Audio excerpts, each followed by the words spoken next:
A month before I was scheduled to be confirmed, I made an appointment with my pastor. This was in the year 19... This was a long time ago. I don't know if my pastor knew what the appointment was about. I kind of think he didn't, although give him credit, maybe he could guess. I'm not sure this happened often. I was scheduled to be confirmed on Reformation Day, the last Sunday in October, and so this was sometime in September. I said to Pastor Grinberg that I wanted to meet with him. So I sat down in his office and basically, I think, said to him, I'm not sure if I should really go through with this because I'm not sure what I believe. And what maybe is most notable about this interaction is what my pastor did not say. And I give him great credit. He didn't say, of course you don't know what you believe. You're 15. Not that there wouldn't be some truth to that, but he didn't say that. And he didn't say, well, if this isn't the sign of a future pastor, he may have had my number on that one more than I maybe understood. I don't know. Most importantly, he didn't say, what's wrong with you? You should be ready to do this. So I give him great credit for that. But in my thinking and wanting to talk to him about that, I think I had a little bit mistaken idea about what confirmation is.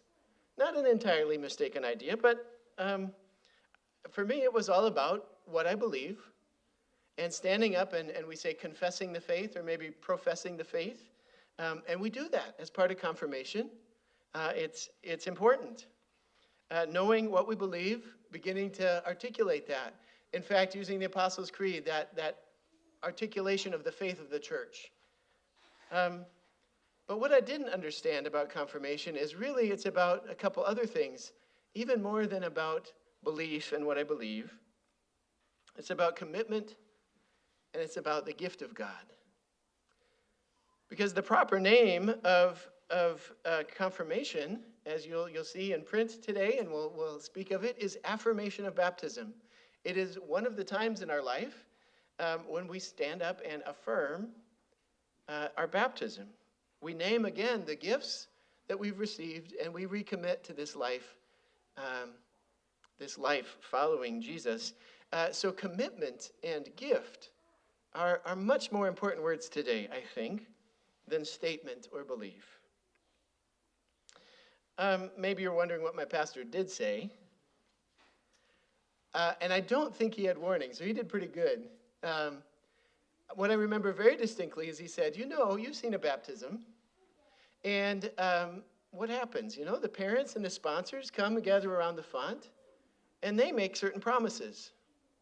That you're going to be taught to pray and, given the scriptures and told the stories of Jesus, and you're going to be invited to the Lord's Supper, and you're going to be with God's faithful people on a regular basis.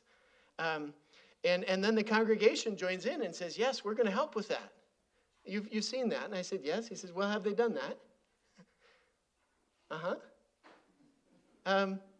So one way he gave me to think about confirmation is saying, and from now on, I'm going to take that on myself. I'm going to see to it that I study the scriptures and learn the stories and take the Lord's Supper and find God's faithful people and join with them in service. So are you willing to take that on for yourself? I said, okay. And then I think the second one, he was improvising more, and I don't remember it quite as clearly, but I got the impression that, okay, you aren't sure what you believe. Join the club. Do you want to explore what you believe? And as you explore, because that certainly I was on board for, and as you explore what you believe, do you want to do that with Jesus as your guide? And yes, I could say that. So he gave me those different ways of thinking about confirmation, and I did go through with it, and it was a great blessing. I'll tell you about that another time. But a special day. So what I see him doing in that response is drawing my attention to the gift I'd received, the gift of baptism, and everything that went with it. And then inviting me into a life not of knowing the answers, but a life of commitment, affirmation of baptism. I want to reflect on both of those sides of this rite today. It is an affirmation of baptism. And baptism, first and foremost, is a gift of God. A gift of God in our life. To put it quite simply, those words of God, we said this in the prayer of the day, that the words spoken to Jesus foreshadow our adoption as God's children. Those words spoken about Jesus, this is my son, the one I love, with whom I am well pleased. Those words are now directed at us as we are baptized into Christ. God chooses to apply that to us in baptism, saying, this one is mine, my child, my beloved, with whom I am well pleased. I love Eugene Peterson's translation. He tries to put the Bible in everyday speech. And those words from heaven are, this is my son, he's mine, and I love him. And I'm so proud of him. Those are the words that are spoken to us in baptism. What a gift. What a gift. You can see on days like this, I can see more clearly that the whole church is organized around the idea of the baptized, which is most or all of you, receiving the gifts that are promised in baptism. That's the whole program of the church, right? When Jesus gives the Great Commission, he says, go make disciples. Here's how you do it. You baptize and teach. Baptize them, teach them all that I've commanded you. That's our mission. And that's what we organize our life around. The covenant, baptismal covenant, as it's presented in the rite of affirmation of baptism, as you'll see it printed in your bulletin or here in a few minutes, breaks it down just a little bit more. Are the baptized being taught to pray and how to worship? Are they being surrounded with a family of faith and being told the stories of Jesus and being fed the Lord's Supper? Are they being given opportunities to serve? Are they working together to understand peace and justice and bring it about in homes and communities and nations and in the world? That there could be a congregation's whole program, just seeing to it that the baptized are receiving the teaching of Jesus, are being made disciples, are being given the gifts that come with the gift of baptism itself. We celebrate that gift today, particularly in the lives of 3 young women, but in all of our lives. And yet there's this other side to it when we affirm our baptism. It is a commitment. And to me, it's helpful to say a commitment is not the same as a statement of belief. A commitment is about knowing some things, like belief is knowing, but it is also very much and very importantly about not knowing. Think about this. You need to know what you're committing to, but you don't know where the commitment will take you. Maybe the most obvious example of this in our lives, we get to celebrate in this congregation 40th anniversaries and 50th anniversaries and some 60th anniversaries. Recently we had a 70-something, 72 I think is the record lately. Well, did they know when they made their vows what all of those 72 years were going to hold? I mean, I hope they knew what they were committing to. On one level, you should know.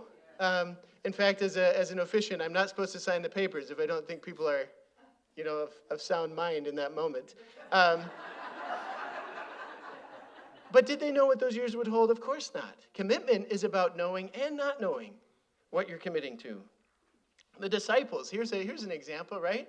Just a month ago on Riley's baptism day, we heard the story. Jesus walks along the lake and says, come follow me, and they come and follow. Did they know they'd end up on a mountaintop witnessing the glory of God alongside Moses and Elijah when they came and followed him? I don't think so. Did they know what they were committing to? Yes, enough to commit. But did they know where it would take them? They did not. No, they followed. They committed to following Jesus, not knowing where it would lead. And here's the important part, and I think the part I understood the least back when it was my confirmation day. They saw the glory, these disciples, they saw the glory of God together with Moses and Elijah on the mountaintop because they committed. Because they committed. Commitment to follow Jesus is what made this experience possible. Commitment opens up new possibilities for us. That's what I needed to understand so many years ago.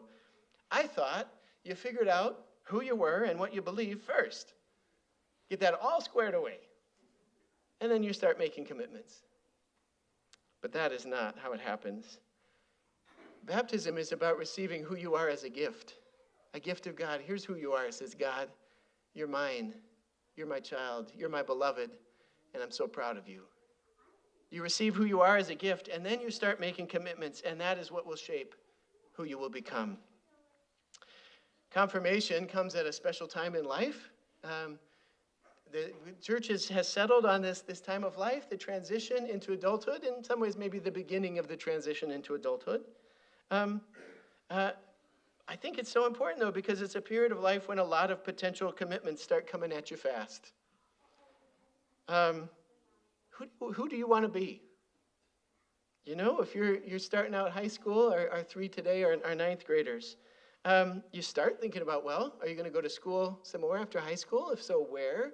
You know, what kind of work are you going to pursue? Or maybe what profession are you aiming at? Or if you're going to study, what field of study? You have to start making commitments. And when you commit to one thing, that starts to exclude other things. So you're finding your track in life. As you have more freedom, what crowd are you going to run with, right? These are commitments you make. Just for maximum awkwardness this morning, you say, who are you going to date?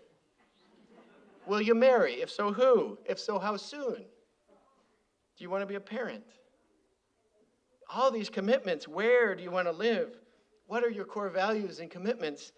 They come at you fast, as in the words of the poet Mary Oliver. What is it you want to do with your one wild and precious life? Perhaps more than any other time of life. That's coming at you guys pretty quick. Some big commitments that shape that. And some people try to say, well, maybe I can hold off on making those commitments till I have it all figured out. But then pretty soon you find out not committing is a kind of committing. It still affects your life a whole lot. So here's a few ways to think about confirmation today. First of all, for you ninth graders, think of this as practice, making a commitment.